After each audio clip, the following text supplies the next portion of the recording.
En Notcry estamos teniendo muy presente el tema de las tres lunas gemelas, así que lo veo como buena oportunidad para que resumamos uno de los varios libros que hablan sobre estas. Veamos El bosque de bambú a la luz de la luna. Su sinopsis nos habla de un chico que aburrido de su pueblo natal huye y se pierde en un bosque de bambú durante el crepúsculo. El libro ahora nos cuenta qué sucede en ese viaje. El primer volumen lo iniciamos comentando sobre las muchas leyendas de zorros en el bosque del monte Chingste. Curiosamente, dentro del mapa cerca de la aldea Chingste encontramos un camino lleno de bambú, en el cual no encontramos absolutamente ningún bosque, al menos en lo que ahora hasta ahora tenemos de mapa. No falta que Genshin agregue otra expansión de Liyue, no. Nos cuentan cómo el joven, tras una fuerte tormenta, prosiguió su marcha adentrándose hasta que llegó a la orilla del bosque de Esmeralda del monte Chingste. Contando que tenemos la aldea y esta zona no tiene bambú, podríamos asumir que esta zona del mapa que falta es donde está el bosque de bambú. El joven recuerda como la anciana de la aldea, que podemos asumir es la aldea Chingste, había advertido que la temporada de lluvias en la que se encontraba ahora atrapado el muchacho era la época de la boda del zorro. Como solo los niños, como el muchacho, eran capaces de ver la procesión de la novia y el puente rojo, escuchar el sonido de las cornetas y el retumbar de los tambores. También la anciana le advirtió que los niños no podían acercarse a esta procesión, si se acercaban demasiado le robarían el alma. Podemos ver que Liyue tiene grandes inspiraciones en China, así que hablando de zorros, probablemente estos se traten de los Huli Jin, criaturas de la mitología china que es un espíritu zorro, que podía ser tanto malévolo como benévolo. En verdad el resto de la historia no parece volver a mencionar esta boda del zorro o el tema, pero podría ser un indicio a otro tipo de seres que podemos encontrarnos en Liyue. El niño, conforme fue creciendo, dejó de creer en esos cuentos de hadas y se adentró en el bosque siendo guiado por un Silly y atravesando el laberinto Esmeralda. Contando que fue guiado por un Silly tal vez tenga más importancia, ya conociendo que estos antes fueron ángeles.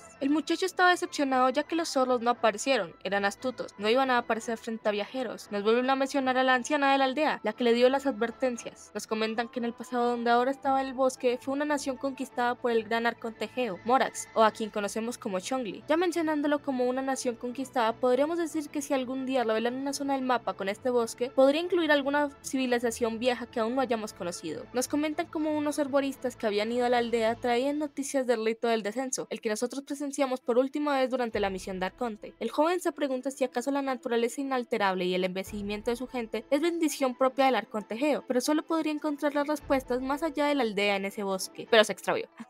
Aquí inicia el volumen 2. La sinopsis nos dice que la luna se eleva en el cielo nocturno y el joven se encuentra con una joven en el bosque. Se pregunta si es un adeptus o una trampa. Eso ya lo veremos. El joven se topó con una persona desconocida, que al voltear vio una esbelta figura de una mujer, vestida de blanco, parada junto a un manantial burbujeante. Tenía perlas brillantes en su ropa y ojos dorados como los destellos del sol. La anciana le había contado historias de un adeptus, un caballo blanco que emergió del manantial, y ayudarle a lápiz, mas nunca le dijo qué manantial o el nombre de aquella bestia iluminada. A excepción de los ojos dorados de aquella mujer, ella no daba la impresión de ser una adeptus, aunque en teoría lo es. En otro libro podemos encontrar un poco más de quién se trata. En el libro de los manantiales del Jade escondido se nos suelta un dato muy interesante de esta adeptus, y es que es mencionada como hija del tiempo, lo cual nosotros podemos interpretar como que es hija de Astaroth, que bueno, ojos dorados y pelo blanco no me sorprende mucho. La mujer de blanco es mencionada como que tenía una sonrisa astuta y ojos dorados que semejaban a dos lunas nuevas. Estos dos discuten un momento y el joven termina admitiendo que solo quiere salir a recorrer el mundo y ver en verdad a su arconte. La mujer se burla de él por haber perdido en el bosque, pero termina accediendo a guiarlo. El joven recuerda nuevamente las advertencias de aquella anciana, su explicación de las energías negativas que se concentraban en la cima de la montaña, y el ambiente se enfriaba, haciendo que se concentraran ahí los espíritus. Los demonios y fantasmas eran producto de todas las almas de aquellos que murieron con resentimiento, y se les negó la oportunidad de llegar a las líneas ley y quedaron atrapados ahí. A veces les piden a los viajeros encargos que no pueden cumplir, y los arrastran a una trampa. En otras ocasiones se ofrecen a guiar viajeros despistados, solo para llevarlos a un oído de demonios, básicamente advirtiéndole que tenga cuidado con quién se encuentra, que podría pedirle algo que no podrá nunca devolver. El joven se pregunta si aquella adeptus es un demonio de los que mencionaba la anciana, mientras la mujer se ve confundida. Durante este volumen noté que a la mujer siempre se le resalta cada que hay oportunidad el hecho de que tiene ojos dorados, y cómo refleja la luna en ella. Acá pasamos al volumen 3. La noche siempre llega temprano al bosque de bambú del monte Chingste. La realidad se mezcla con los sueños del pasado, y el joven se sume en un sueño en la hipnosis. La mujer le contó historias al joven que jamás habrían sido contadas. En un pasado remoto, tres lunas brillantes colgaban del cielo nocturno. Eran tres hermanas, incluso más antiguas que el propio arconte Geo, o las rocas sobre las que yacía Liyue. Este tema recientemente ha sido vuelto a mencionar: las lunas gemelas, Aria, Sonet y Canon, la luna eterna, la luna estrellada y la luna arcoíris. En este